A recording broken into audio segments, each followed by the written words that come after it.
Hey guys, welcome to Fangs Out. This is Frank the Vamp, your host, and we are continuing to rank the Friday the 13th franchise series. From worst to best. If you've been watching last time, we ranked Jason X to be number 10. So coming up at number 9 is Friday the 13th, the remake, 2009. And I already made a full video talking about the remake, so I'm gonna make this short and sweet. um, let's talk about positives. I really like the fact that they kind of went back and really respected the original, let's say, 1 through 4 movies, where instead of taking time and just remaking the original, let's say, and they kind of like go from 1 to 3 to 4 really fast during it. Like for example, the acquiring of the hockey mask, and the that happens in part 3 happens during this film. And we get to see deform little Jason. We get to see his evolution into Baghead Jason, and then his hockey mask Jason, which is really cool. Derek Mears, it's really cool as Jason. Kind of a different version of Jason, kind of like a quicker, faster, kind of like a slimmer model, if you could say. Like this will be Jason 12.0 or something. It will be like the quicker, faster trimmer, rather than comparing to the Kane Hodder type of Jason, which is just a massive Hulk, right? This guy, no, he moves faster. His kills are brutal, but in the fast. I don't know how to call it. It's just brutal, yet faster, yet slimmer. It's his portrayal is quite fine, and I heard from people who have met him, this is a really nice guy. So all around, very, very cool act. As far as the as continuing with what's good. Like I said, the kills are pretty good. I like the fact that they improve HD look, right? Of course, the movie looks sharper, better. um and the story, even though it's kind of choppy here and there, it's not completely bad. Now, here's what bugs me, and maybe why first of all, two things bug me. One thing, people just slam on this movie. They say this is the worst one. Like I said, no way, no way this movie is as bad as Jason Takes My Hand, or Jason Goes to Hell, or Jason X. Come on, I mean, it's actually has a plausible plot, and it explains how Jason kind of didn't drown as a kid. It was just like it's kind of not clear, but he sees his mother, getting killed in the beginning, Pamela Voorhees, which is a pretty cool thing. And by the way, there'll be spoilers on the description. Yeah, the way it's more.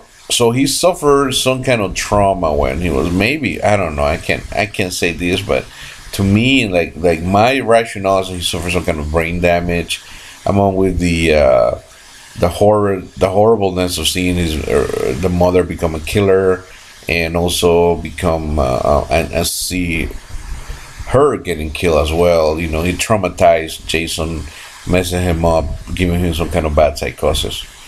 That to me, it's kind of a restart with a more humanistic, realistic Jason, rather than this supernatural whatever Hulk that he became later, right? But yeah, it bugs me that people dump so much in this movie. Now, the flaws. It's just, let's start with. Still we haven't fixed the throwaway teenagers. The characters are just so bad. But I don't blame it so much, because it's so. how can I say? It just that's the Friday the 13th film. It felt like a drive. I mean, it's just throwaway teenagers, stupid personalities, stupid quirks that they have. The stoners, the slot. They're all there. So I mean, and they're somewhat mildly entertaining, but not great. I mean, let's face it. I mean, it's never gonna achieve cohesive cohesiveness. The story, yeah, it's kind of like a little bit all over the place, and the jumping on the timeline is not. I mean, you can say that they pull it off, but there's some holes there. Also, there are some. This is the thing. This is the same guy. I mean, the director, Marcus Nispel, and alongside Michael Bay. Okay, wow, yes, the Michael Bay. Uh, Nispel made the 2003 remake of Texas Chainsaw Massacre, which is fine, which is actually a good film, which I like as well. However, they both have. I think I heard Grumpy Andrew. Once again, shout out to him. Subscribe to him. He's great. But I have the same problem with him. These movies, which are the remakes, they're just a little bit too. I don't know. I mean, they're good, but there's just something missing. I just can't point my finger on it, but it just. I don't know. It's just the way. It's like it was. Like it's much better than the shitty Nightmare on Elm Street remake. Don't get me wrong, but there's just too many things by the numbers. Would have wished some more unpredictability to the plot, some more cool surprises to the plot, and it just seems that not many risks were taken. Some people are bothered by the fact that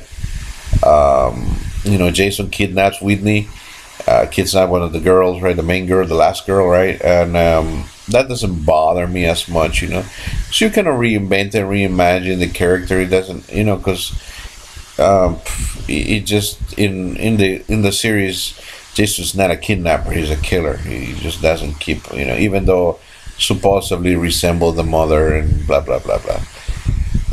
But overall, it's just there are. It could use a lot of improvement. Really could use a better plot. You really could use, but being realistic and saying about rebooting the series and restarting it, I see nothing wrong with it. I give it, solid grade that this is a C plus B minus. I will say that this, to me, it's a good solid 9 in the series. It's a good movie. It's entertaining. There's nothing wrong with it. It's not spectacular, but it's a good solid Friday the 13th film. Better than, like I said, better than the other 3 that I threw away.